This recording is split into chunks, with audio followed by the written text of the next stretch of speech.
फेसबुकनि सैनाय बादारि फिल्म प्रडाक्शननि आबुं बर' सावथुनखौ नुनो मोनसिगोन। बर'नि मुंदांखा फावखुंगुर आरो सावथुनगिरि बिपुल मुसाहारिनि गोबाव साननि सिगां दिहुनजानाय आबुं सावथुन फेसबुकनि सैनाय बर' सावथुनखौ अक्ट' 24/9/2021 आव बादारि फिल्म प्रडाक्शननि इउटुब चेनेलाव नुनो मोनसिगोन। क'क्राझाराव गावनि न'आव बिपुल मुसाहारि बिथाङा गावनि जोनोम सान फालिनायाव गोबां फावखुंगुर आरो फावखुंग्रिफोरजों लोगोसे खौरांगिरिफोरखौ हांख्रायो। लोगोसे बादारि फिल्म प्रडाक्शननि आबुं बर' सावथुन फेसबुकनि सैनाय सावथुनखौ गोबाव साननिफ्राय नेनानै थानाय बयबो रायजो राजाफोरनो बादारि फिल्म प्रडाक्शन इउटुब चेनेलाव दिन्थिनो फोसावनानै होयो।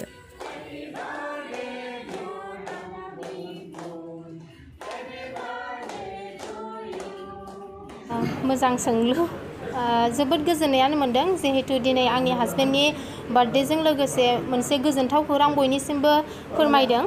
जे बादारि फिल्म प्रडाक्शनाथ' बहुद सिगांनिफ्रायनो दङ, नाथाय माखासे समफोरनि आंखालाव सुबिदा उसुबिदानि थाखाय गोबां बोसोर गेप थानाय जादोंमोन। नाथाय 2019 निफ्राय गोबां एलबामफोर मुभिसफोर बानायनो आखायाव लाफिनबाय आरो बानायगासिनोबो दङ। जेरैहाय फेसबुकनि सैनाय सावथुन बेयोहाय 2019 आवनो बानायदों, बेखौ दा इउटुबाव होनो आखायाव लाबाय। इउटुबाव होयैनि थाखाय रायजो राजा साफ्रोमबो मिथियाखैमोन, नाथाय दिनै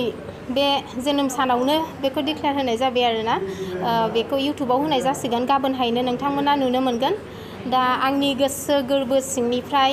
साफ्रोमबो रायजोफोरनिसिम गुरैयै खावलायनाय थाबाय जे बादारि फिल्म प्रडाक्शना बहुद सिगाङाव दंब्लाबो माने इउटुब चेनेल गैयामोन, दा गोदानै खुलिदों। दा बे चेनेलावनो बे फेसबुकनि सैनाय सावथुनखौ होनाय जागोन। अन्नानै बयबो नायज्लायदो आरो बे सावथुना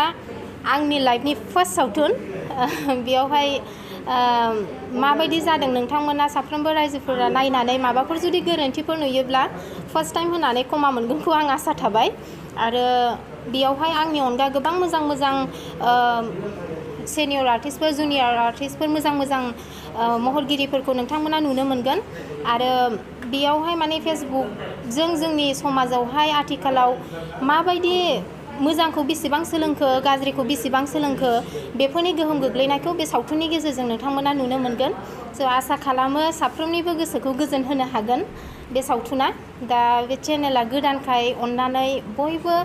साबस्क्राइब खालामलायनानै होदो, जेन' नोंथांमोननि अननाय सापर्टजोंसो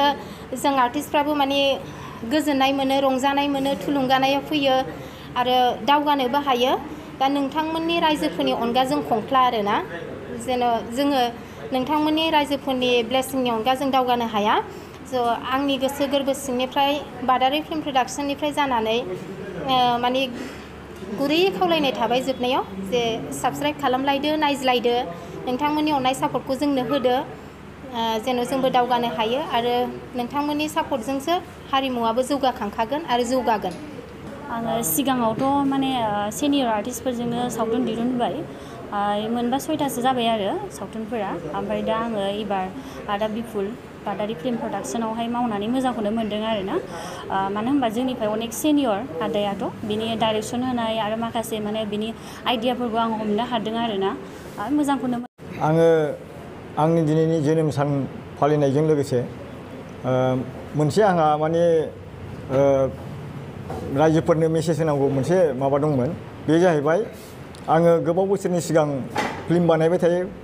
बयबो आगोलनि मानसिफ्रा मिथियो आरोखि। दा गेजेर समाव आं दसे द्रप थानायाव दोनथ'नायाव गथाय गोदान मानसिफ्रा बारा मिथिया। ओमफ्राय गोदोहायथ' इउटुब चेनेलबो गैयामोन। दा आङो सानदों आरोखि जुदि फिल्मखौ बानायबाय थायोबाथ' दाथ' माने फिल्मफोरखौ इउटुबावनो होसै, दा बयबो इउटुबावनो नायसै। बे हिसाबै आं थांनाय बाराव फेसबुकनि सैनाय, आं गोबाव बोसोरनि उनाव फेसबुकनि सैनाय होननाय मोनसे सिनेमा बानायफिनदोंमोन। दा बे सिनेमाखौ आङो गोदान इउटुबाव आंनि बादारि फिल्म प्रडाक्शन आरोखि, आंनि माने प्रडाक्शननि मुङा बादारि फिल्म प्रडाक्शन। आरो बे बादारि फिल्म प्रडाक्शना दिनै आंनि जेनाखि माने माखासे सिनेमाफोर बानायनाय, बे आंनि निजाबो गैया, बादारि फिल्म प्रडाक्शन माने चेनेलजोंनो आङो गासिबो माने फिल्मफोरखौ माने रायजोफोरनो दिन्थिनो सानदों आरो बे चेनेलाव आङो आपल'ड खालामनो सानदों। दा आंनि जोनोम सानजों बेनो रायजोफोरनिसिम मोनसे आंनि गोसो गोरबोनिफ्राय खुसिजों रायजोफोरनो आं मेसेजबो होबाय आरो रायजोफोरखौ आं खावलायनो नागिरदों जोंनि बर' हारिमुखौ मोजां मोनग्रा गासैबो आइ आफा बिदा फंबाय मोजां मोनग्रा मानसिफोरनिसिम आङो खावलायगोन जे अननानै जाहाथे जोङो गोदोनिफ्राय बानायबोयोब्लाबो जों इउटुब चेनेल खालामफेराखैमोन आरो जों दा सिनेमाखौ बानायलांबाय थागोन बे हिसाबै आङो आंनि इउटुब चेनेल गोदानाव जाहाथे माने बयबो साबस्क्राइब खालामनानै नायो बेनि थाखायनो आंनि दिनै जोनोम सानजों लोगोसे लोब्बा लानानै बेखिनिखौ आं रायजोनो मेसेज होनानै आं दिनै नोंथांमोन मिडियानि सिगाङाव बेखौनो फोरमायनो सानो दसे सम एसे गेप्स जादोंमोन आरो सिनेमायाथ' आंना बिराद आगोलाव बुरजा दंमोन एलबामफ्राबो बुरजा दंमोन दा बैफोरनि जायनाखि फुराना जोंनि एलबामफोरखौ आंनि इउटुब चेनेल गैयिनि थाखाय माखासे मानसिफ्रा बिदिनो गोजामबो जाबाय नालाय गावबा गाव चेनेलाव हगारलाबाय आरोखि दिनैसिमबो जेनेबा बे आइसक्रिम जानो बिनानाव बेफोरबायदिखौ आंबो खुब नुयो एखमबा सम सम बेलेग मानसिफ्रा गावबा गाव इउटुब चेनेलाव साबस्क्राइबारनि थाखाय माने हगारना लाबाय आरो बेजों लोगोसे जोनोमनि उनाव ओमफ्राय नैबे उसाव बादाव जायो मानो सिनेमाफोरखौबो आं नुदों आरो खेबफा खेबनै मालायनि चेनेलखौ दा गतिके आरो बेजों लोगोसे आं खावलायनो नागिरदों जे आंनि गोदान सिनेमाफोरखौ आंनि निजा बुगे बादारि फिल्म प्रडाक्सन माने मोनसे इउटुब चेनेलावनो रायजोफ्रा नायनो हासिगोन आरो बेखौ नंगौ बे खोथाया राहाखौ लादों आरो लाखानांगोनबो मानो होनना बुङोब्ला कपिराइटनि जोंहा मोनसे माबा दङ बेफोरखौ जुदि आंनि फिल्मफोरखौ बा आंनि गासिबो कन्टेन्टफोरखौ जुदि सोरबा हगारनोब्ला निस्सय बे प्रडिउसार बा मालिकफोरजों बियो रायलायनांगोन आरोखि बेनि रायलायनायाव बुजाबुजि गेजेराव माबा मोनसे एग्रिमेन्ट जायो बेखौ हगारनो हागोन आरो उइदाउट कनसार्न माने प्रडाक्सननि उइदाउट कनसार्न बिसोरो दिन्थिनो हानाय नङा आरोखि आरो बेवहाय जों गोख्रों बेबस्था लानायखौ जोंहा माने बिसायाबो बड' सिनि आर्टिस्ट एस'सियेसनाबो रायलायबाय थाखादों बे जिनिसखौ जों लायहोनाय नङा आरो नेक्स्ट इयाराव आङो बानायनो आखायाव लादों माने मोनसे माबा एसे फुराना काहिनि आरोखि लाभ इन 1996 बे फिल्मखौ आङो शुटिं खालामसिगोन दा बावैनो आरो बियो स्क्रिप्टफ्रा जाजोबखाबाय आरोखि आरो बेनि गानफ्राबो जाबाय रेकर्डिं खालामथ'वाखै बेखिनि आरो फैबाय थानाय समाव आङो मोजां आर्टिस्टफोरखौ आं लुबैदों जे बर'आव दाथ' बुंनो थाङोब्ला बयबो ससियेल मिडिया माबा मिथिखाबाय आर्टिस्टफोरनि गेजेराव बिदिनो एसे गलमाल माबा माबि खोनानायफोरखौ दा गतिके आङो मेसेज होनो सानदों जे प्रडाक्सनाव आङो मोजां सेंग्रा सिख्लाफोरखौ जाहाथे मोनबोयोब्ला प्रडाक्सना माने खामानि मावनो मोजां जायो आरो बैफोर माने जायनोखि दा माने भाइराल जादों मा जादों बेफोरखौ बिलकुल माने जोङो बिसायाबो आखायाव लाबाय जे बेबादिबा बर' रायजो राजाफ्रा माने फिल्मफोर नायनायफोरखौ माने मोजां मोना आरो बयबो माने मुं सुयो आरोखि बेनि थाखायनो आङो दिनै बादारि फिल्म प्रडाक्सननि आङो प्रडिउसार हिसाबै आङो लुबैदों जे फैबाय थानाय समाव ओरैबायदि एक्टर एक्ट्रेस ओंखारनांगोन जे महरावबो जेना आखलावबो जेना नङा होमबा लेखा फरायनायावबो जेना मोसानायाव जेना जेरावबो एक्टिंआव जेना बेबादि आंनो आर्टिस्ट नांगौ आरो बिथांमोनहा फैनो हागोन दानि गोदान जाखांफुनाय लाइमोनफ्राथ' दा सोलोंगासिनोबो बिथांमोनहा माने सोलोंनानै जाहाथे माने मा होनो अबिगथाखौ लानानै जोंजों कन्टेक्ट खालामनो हागोन आरो जोंबो बिथांमोनखौ स्कप होगोन दा बेखौ दाखालिसो बड'लेण्ड रादाबाव आंनाव इन्टारभिउ लादों आरो नोंथांमोननि बे टाइम्स नाव बड'लेण्डआबो लादों दा बेवहाय जोङो बिसानि जेब्ला चिरां माने बिसा माने